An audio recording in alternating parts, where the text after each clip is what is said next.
I let my cousin use my name to lease a truck for his new business. He promised he'd make payments on time. I didn't know he'd disappeared until a repo guy showed up at my job. When I called him, he said, "That's what you get for acting like you're better than us." The next day, I drove 8 hours to his warehouse and found something in the back room that made my blood run cold. I'm from a small town called Sedalia, Missouri. If you blink driving through, you'll miss it. It's quiet, simple, mostly working-class people. I left when I was 19 and moved to St. Louis for college. Got a degree, landed a steady IT job, kept my head down. My life isn't flashy, but it's stable. I pay my bills. I don't ask for favors. I don't cause trouble. But my cousin Darren? He's always been the opposite. We grew up like brothers. He lived just 2 blocks down. We were close as kids. Played video games, rode our bikes all over town, stayed up too late watching scary movies at Grandma's house. That bond lasted until maybe junior year of high school. That's when Darren changed. He started hanging out with older guys, started skipping school, getting into fights, got caught breaking into a car once. Never really got his act together after that. By the time we were in our mid-20s, I was already working full-time and saving for a house. Darren had a record and bounced around from job to job. But he was family and I still answered when he called. So when he reached out last year talking about a business idea, I gave him the benefit of the doubt. He said he was starting a freight delivery business. He had a warehouse rented just outside Des Moines, Iowa, and a few local contracts lined up. The only thing he couldn't get was a truck. Because of his history, he couldn't get approved for a lease. That's when he asked me to do him a favor. "Just use your name to get the truck," he said. "I'll make every single payment, man. You won't have to worry about a thing. Swear to God." At first, I hesitated. He was asking a lot. This wasn't some small favor, this was tens of thousands of dollars in my name. But then he got emotional. Said he wanted to do better for his daughter. Said this was his last shot. I believed him. And I'll hate myself for that for the rest of my life. The lease was set up through a commercial dealer in Kansas City. I went in person, signed the paperwork, and used my credit to lock it in. Darren handled the pickup. The truck, a white 2022 Freightliner box truck, was driven off the lot by him the same day. I never saw it again after that. For the first few months, everything seemed fine. I got email confirmations showing payments had been made. He texted me sometimes. Just short messages like, "Appreciate you, man," or "Everything going smooth." Then suddenly the payments stopped. No more emails from the leasing company. No texts. When I reached out, I got no reply. Weeks passed. Then months. That's when I started worrying. About 6 months after the lease, I was at work in downtown St. Louis. Just a normal Tuesday. I was eating a granola bar at my desk when our receptionist buzzed me over the intercom. "There's someone here asking for you. He says it's about a truck." I walked out front, and a repo guy was standing there in a vest holding a clipboard. He asked if I was the lessee of a Freightliner box truck. I told him, "I signed the lease, but my cousin's the one using it." He didn't care. He said the truck was 4 months behind on payments and that since my name was on the lease, I was liable. They'd been trying to track it down, but the GPS had been disabled. If they didn't find it soon, they'd start legal proceedings. And my credit score would take the hit. I was stunned, embarrassed, furious. I left work early and called Darren immediately. The phone rang 3 times, then he picked up. "Darren," I said, trying not to yell. "Where the hell is the truck?" "What?" "The truck you said you'd make payments on is 4 months behind. Repo guys came to my job. I could lose everything because of you." That's when he said it. "That's what you get for acting like you're better than us." I couldn't speak. My chest tightened. "What the hell does that mean?" I asked. "You think you're too good for the rest of us. You moved to the city, got your little job, started talking different. Now you want to pretend like you're not one of us." He hung up. That night I didn't sleep. I lay there staring at the ceiling, thinking about all the times I tried to help him. The birthdays I gave him cash because he needed it for diapers. The time I drove him to court because his car broke down. And now he was spitting in my face like I was the bad guy. I knew one thing. I was done letting him drag me down. The next morning, I called in sick, packed a change of clothes, and drove 8 hours to Iowa. I didn't know exactly where his warehouse was, but I had a few clues. An old Facebook post with a blurry photo of a loading dock and a street name I recognized from when we used to talk. Eventually, I found it. An old, rundown building just outside of Des Moines. Half the windows were boarded up and the rest were cracked. The parking lot was full of potholes. No trucks, no employees, nothing that looked like a business. I parked a block away and walked around back. The side door was half open. I stepped inside and it looked abandoned: concrete floors, broken chairs, a couple folding tables, an old coffee maker. I was about to leave when I noticed a metal door in the back. Something about it felt off. The air around it was colder, like there was power running behind it. I pushed it open. Inside was a large walk-in freezer unit. I opened the freezer and that's when my stomach dropped. Inside were stacks of shrink-wrapped crates. Dozens of them. Some had labels like Kratom, 10 kilograms, THC Delta 8, gummies, and even one marked psilocybin capsules. There were shipping labels, barcode stickers, and forged manifests laying around. That's when it hit me. This wasn't a freight business. This was a front. Darren was hauling illegal drugs across state lines, hiding them in the truck I leased. He'd stripped the GPS to stay off radar. And now that it was catching up to him, he was trying to disappear and take me down with him. I took out my phone and started taking pictures. Labels, product numbers, the crates, the freezer unit, the power meter outside the warehouse, even the license plate of an old truck parked nearby.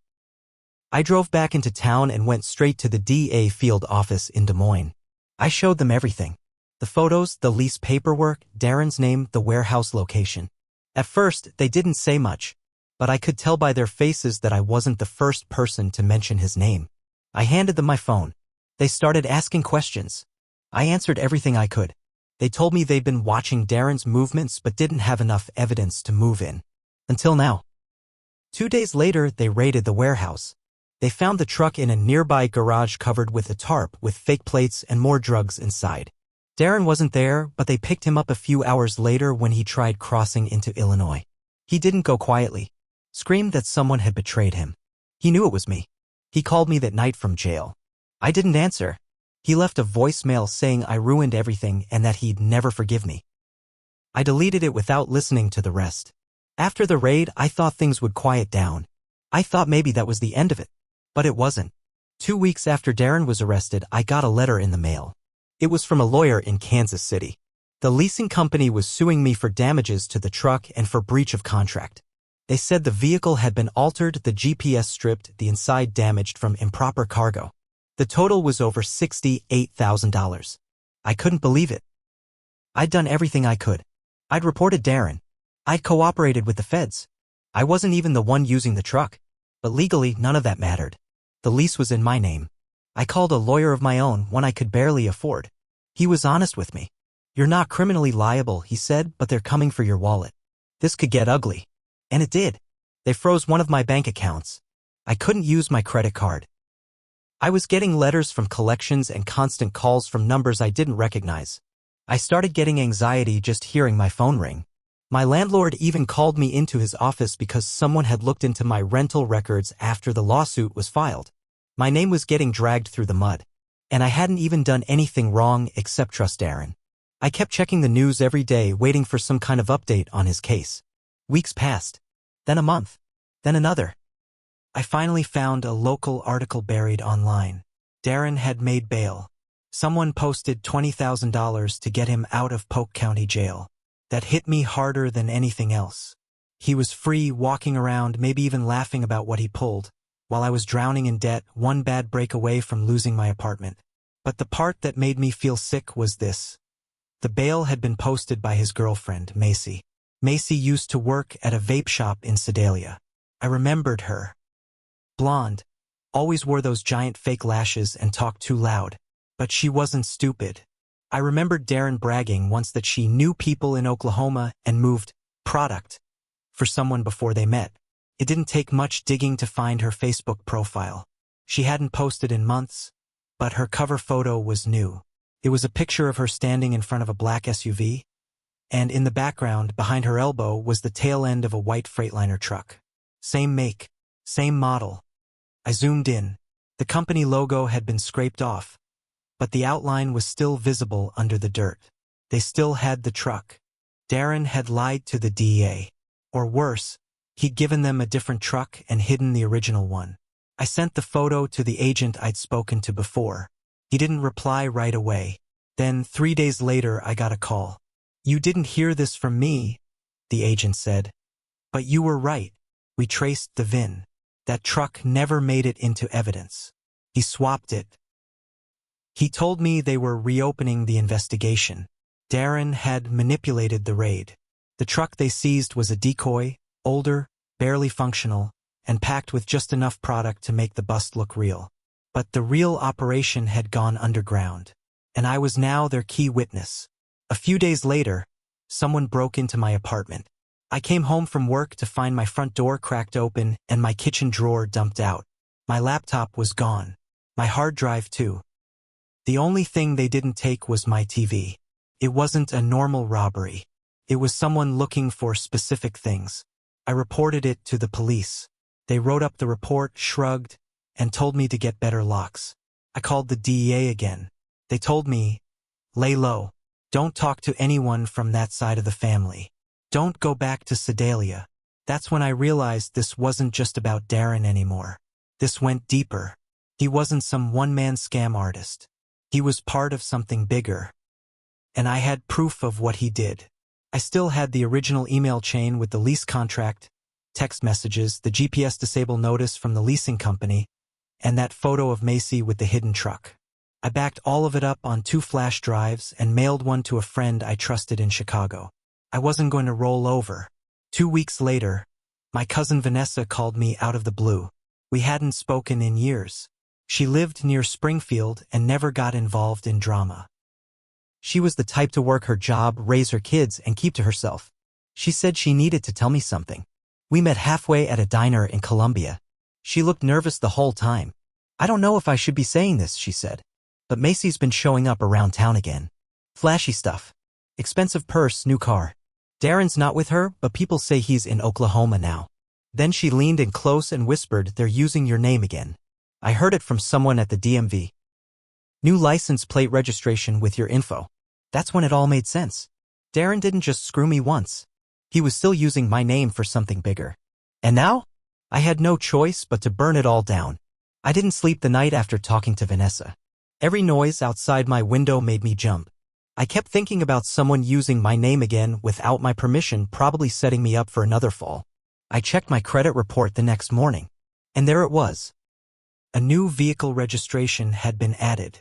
Different VIN, different model. This time it was a black Dodge Ram 3500. Registered in my name just 2 weeks earlier in Tulsa, Oklahoma. I'd never even been to Tulsa. They weren't just copying my name, they were actively forging documents, stealing my identity, and using it to register vehicles involved in whatever operation Darren was still running. He'd cleaned up just enough in Iowa to escape with a slap on the wrist, and now he was running the same game somewhere else. Except now I was deep in it.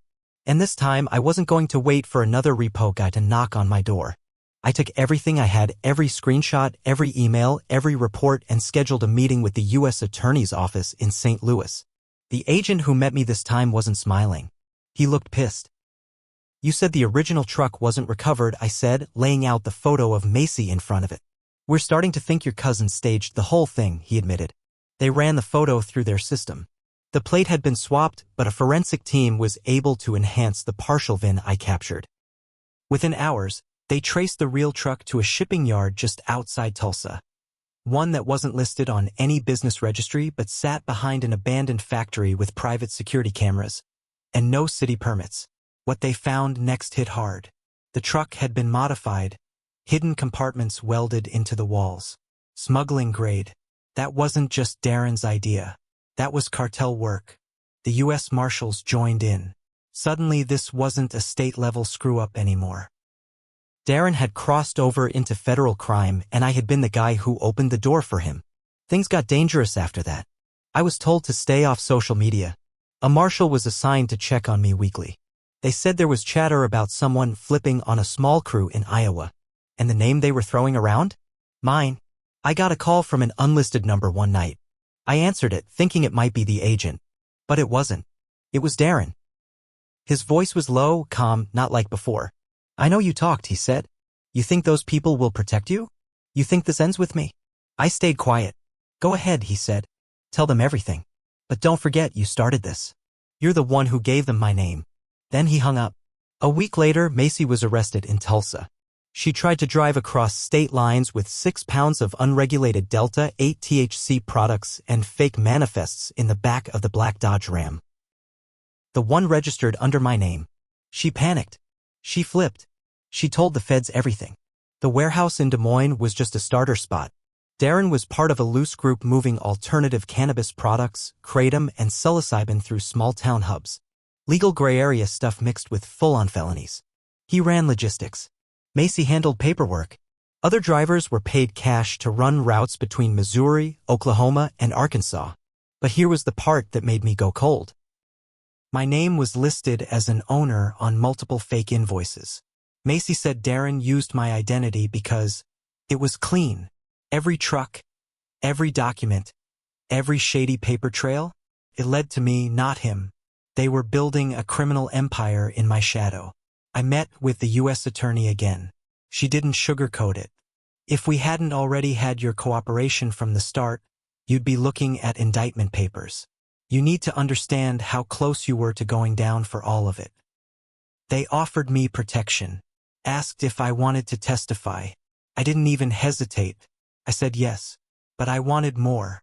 I wanted to see every last person who used me go down. Darren, his shady contacts, the drivers, the fake license mill, all of it. I wasn't just looking to survive this. I wanted revenge. After I agreed to testify, everything moved fast. Federal agents raided 3 different warehouses across Oklahoma, Missouri, and Arkansas. One in Springfield, one outside of Tulsa, and another near Fort Smith. They were all connected by shell companies tied to Darren and 2 other names I'd never heard before, Marvin Deeks and Jonas Kimball. They were older, smarter, and had been in the game longer. Darren was their delivery guy, charismatic, dumb enough to do dirty work, smart enough to hide behind family names like mine. When the feds took Macy in, she gave them maps, drop sites, even code names they used on burner phones. Her cooperation cut her deal in half. She agreed to testify too. I didn't care. Let her save her own skin, I just wanted the truth to come out. It wasn't just weed or kratom anymore. One of the warehouses had fentanyl in a hidden wall unit. Enough to kill hundreds. And my cousin had been smuggling that inside the same truck I put in my name. I started attending prep sessions with federal prosecutors. They showed me copies of invoices with my forged signature. They even found a fake business registered under my name, Pinnacle Hauling and Freight LLC. Darren had built an entire fake business identity around me. He used my credit, my background, and my reputation to make his operation look legit. And because of that, the feds had a strong case and they needed me. The trial happened 8 months later. I testified for 4 straight hours on the first day. I told the jury how Darren had contacted me, how I signed the lease, how he promised to make payments. I showed screenshots, bank statements, emails. I explained how he vanished and left me buried in debt. I told them how I found the warehouse, what I saw, and how I brought it all to the DEA. Darren wouldn't look at me. He sat there in a suit 2 sizes too big, eyes on the floor. He knew it was over. And so did the jury. But what made my skin crawl was this. When Macy testified, she said Darren used to laugh about me behind my back. He called me Mr. Clean Credit and said, let him take the heat, he's too scared to fight back anyway. I fought back, and now he was shackled watching everything crumble. In the end, Darren was sentenced to 17 years in federal prison without the chance of parole. He cried in court, begged the judge for leniency, said he had a daughter. The judge didn't flinch. You had a chance to build a life, she said. Instead, you stole one from someone else. Marvin Deeks got 24 years. Jonas Kimball took a plea deal, 13 years. Macy got off with 3 years in federal custody and probation after. She'll never be allowed to run any licensed business again.